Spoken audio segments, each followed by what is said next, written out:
The term commons is Mhm. typically invoked in relation to natural resources. Mhm.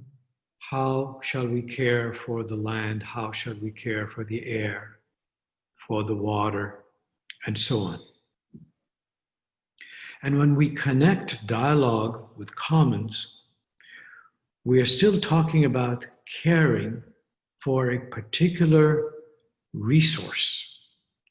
Mhm. And perhaps we could imagine that resource that we are preserving and protecting to have to do with culture and the ways in which culture is the output of collective experience. Mhm. We could also say culture as an output, as a manifestation of collective sense making. Mhm. And maybe culture being one of the most pristine comments that we have. The culture is who we are as human beings. Because if we understand our humanness, we, in our individuality, are a particular expression of a commons called culture in all its different facets that we have developed over the last 200,000 years.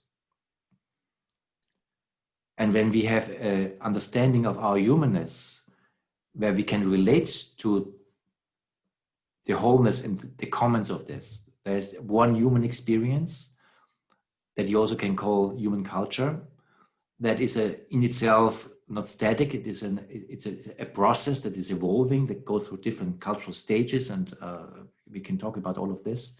But it's one multifaceted process that is us. And our conversation that we're having right now is just one tiny bit of an expression of this process forming itself. And we can understand our dialogue basically as my consciousness meeting your consciousness, and that's all okay. But if you understand it, yes, it's all true, but we are part of everything that makes us human. And that's a commons that doesn't belong to you, that doesn't belong to me.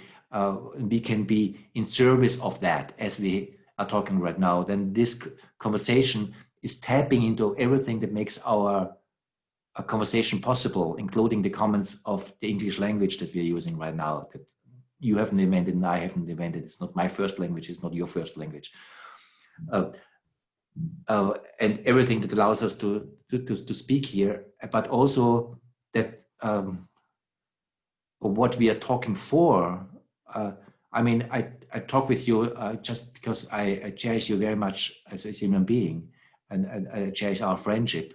But our friendship is also an expression of our capacity of humans to be friends with each other.